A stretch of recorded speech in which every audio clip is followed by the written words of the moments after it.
I think it's like time on a simple fact that one thing we stand for, we just don't stand for like the West Coast. We stand for the ghetto, which is the inner cities. You get so many people that get in this game, and the very first chance they get, first hit they get, first #1 video, they shake everybody. It'll be all about them. They lose the slang, they lose the language. Like the stuff we talk about, or the stuff if it's Crooked Eye or Eastwood talking about on their album, that's like so damn hood. And everything you talk about is reality stuff. Like when Crooked Eye say he parked a 5 and pedaled the bike, right? He really do got a 5, and he really will jump on the bike and pedal. So people can relate to it because I'm here in the hotel, I'm under my name. It's not like I'm up under some alias like everybody else be and all this type of stuff. They can call my room and shit, come up here and kicking and shit. I ain't afraid of my own people. So it's always appreciative that they do give us love because we give love back.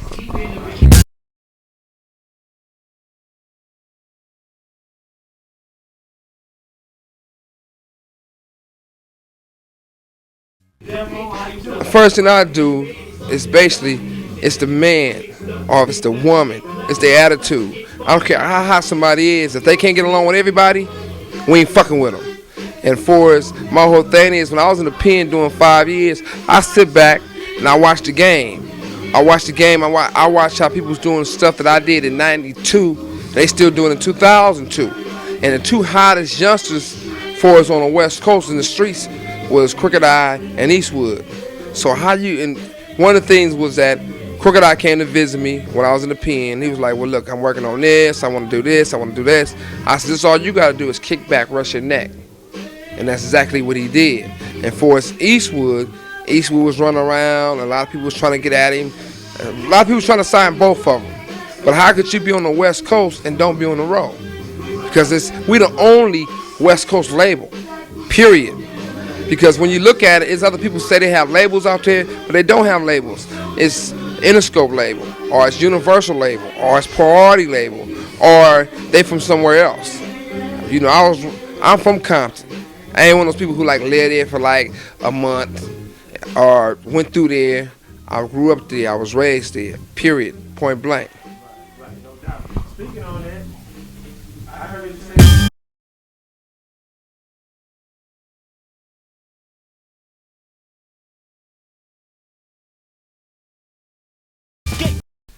Well, it's nobody in the game to get your game from on a simple fact that all the old heads in this game, they ain't fucking with young motherfuckers like us.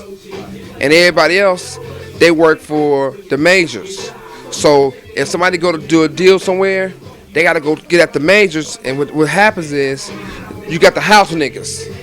So if you go to a major, if you go to Sony, if it's Universal owns Interscope, Universal owns Polygram, Universal owns A&M, Universal owns Def Jam, all that stuff. So Def Jam owns Rockefeller. So Universal owns Rockefeller. Universal owns everybody.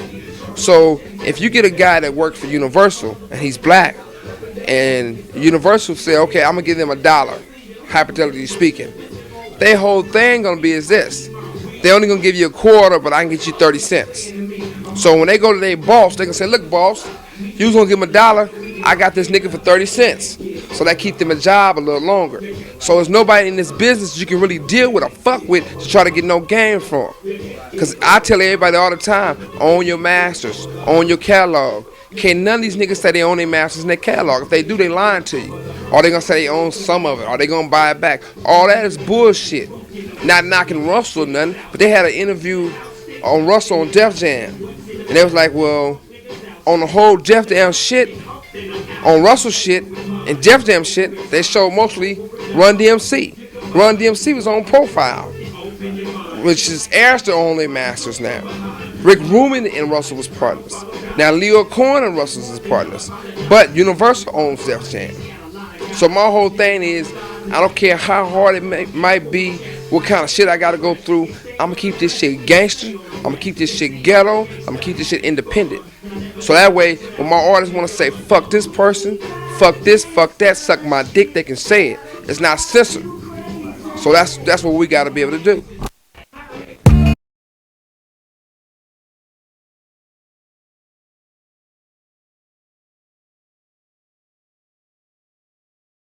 That kind of information. You know what I'm saying? One of the things I did was this.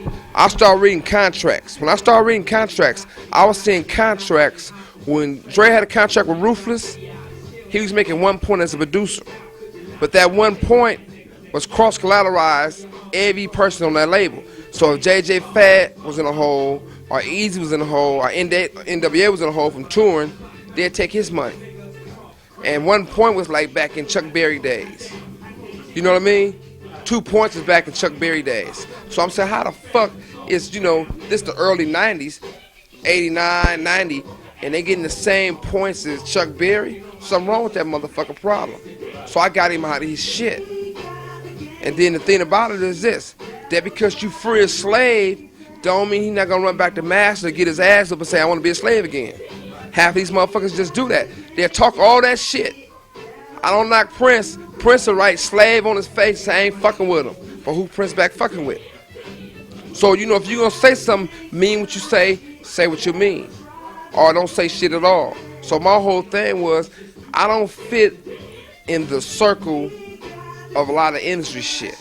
I say half these motherfuckers is gay crazy. You know what I mean? So it's like their whole thing is, their way of living, their way of thinking is about them.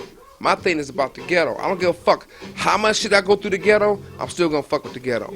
And one thing about my artists, they gotta keep that shit straight, or I ain't fucking with them.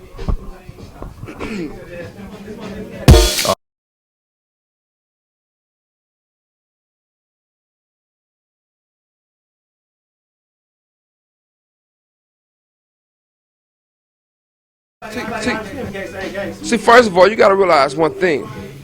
It's the difference between being a street punk, being a thug, and being a gangster. A thug will do anything for money. A thug will go out there and sit on a block from 2 o'clock in the morning to 6 o'clock in the morning in the rain selling $5, $10, $20 rocks. Or snatch a purse from an old lady and take the money out. Or take a radio out the car. That's a thug because he on the streets. A gangster's a motherfucker who's smart about his shit. A gangster go to that motherfucker on the street and say, you know what? You hustling from what? From 2 o'clock in the morning to 6 o'clock in the morning, and you making like what? $2,000 or $3,000 a day? But check this out. Either you gonna give me half, or you gonna keep 40 and I take 60. A gangster gonna see a motherfucker snatch the old lady purse and go get the nigga and say, you know what? I'm gonna get this old lady her purse back, nigga. Cause if you want something, go take it from a nigga. Don't take it from an old lady. Don't pick up on no kids. That's a big difference. Every motherfucker hollering about the gangster, definitely not no gangster. A gangster is the last person who trying to convince everybody that they tough. A motherfucker who's really tough, he don't got a mad dog everybody. He can be polite. He can walk in, he can love the kids, he can hold the kids, he can be, he can do favors, like y'all stuff. Y'all stuff is black.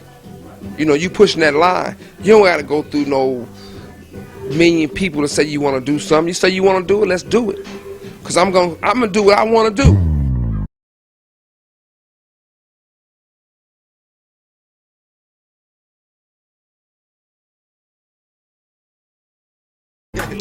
It's a difference. You do got to be educated though. You just can't go into a record company and say, check this out. This is what the fuck I want. I'm a gangster. I want mine. I'm a street nigga. And you gonna give me mine. They'll turn around and say, okay, we scared of you, so we're gonna give you what you want. What you want. They don't know what they want. They gonna say, well, we'll give you $1. But do you want that $1? Yeah, give me that motherfucking $1. You probably supposed to get $20. But they so motherfucking stupid being idiots, they getting fucked. So they don't even know it. So they leave the meeting feeling good as a motherfucking calling everybody. Yeah, this what I just done and whoop to whoop to whoop. All along they got punked. Didn't even know it. But one thing you gotta learn though is this. What I learned that you can make more money with a conversation and a pencil than you can with the gun and the knife. That's a really important lesson. The people who came to holler at me, I know. The people who didn't come and holler at me, I know. You know what I mean? One thing about Suge Knight, it might be a lot of motherfuckers hate me, but I bet there's more motherfuckers that love me than hate me. So if motherfuckers ain't like just liking you, you doing something wrong. If you take a bum on the street who's sleeping in a basket and living on the street, people don't have shit to say bad about him because they don't pose a threat. I'm gonna break this down to you about industry niggas. You got two types of niggas in this industry. You got niggas that everybody like and love. Then you got the niggas who they don't like but they respect.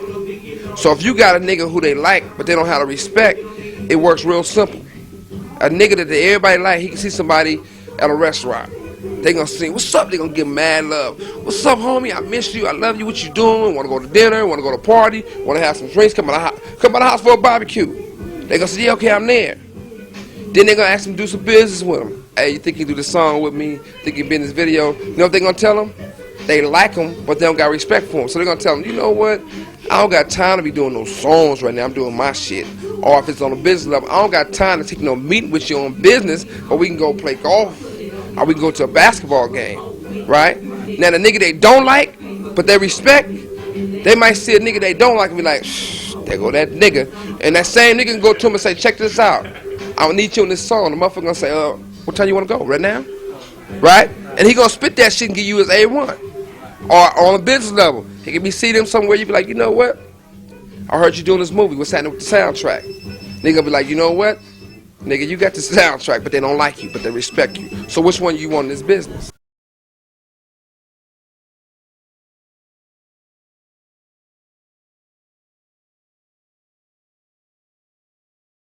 Crooked I be the first out the cage. I got monsters. I don't got no artists. All my people is monsters. They gotta be controlled, not by society, by themselves. So they in the cage. So when I unlock that cage, Crooked Eye coming out smashing motherfuckers. Period. So you got Crooked Eye, you got Eastwood, you got Corrupt who came back home. Corrupt did something that most people won't do. He said, you know what? I'm admit my wrong. It's nothing like home. So all you other niggas who went the other way, y'all can eat the dick. I'm finna go back home where I know it's good. So Corrupt shit gonna come out hotter than ever. Don't get me wrong, because a lot of motherfuckers wish they can come home too. But the door is definitely closed on a lot of those niggas. Because it's really not about old niggas no more. It's about the youth. You know, I like Face. Scarface my nigga. That's the only pioneer nigga in this game who still can fuck with.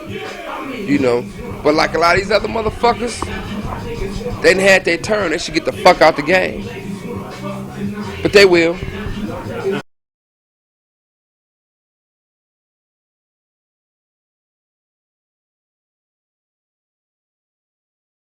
You got so many motherfucking informants in this game, it's impossible. So a lot of motherfuckers can get caught with straps, get caught with this, get caught with that, get caught stabbing a motherfucker, get caught whatever. They'll never, ever go to the penitentiary because they're informants. Because they're more important to the police on the streets than off the streets. I'm the type of motherfucker, I straight spit out motherfucking names.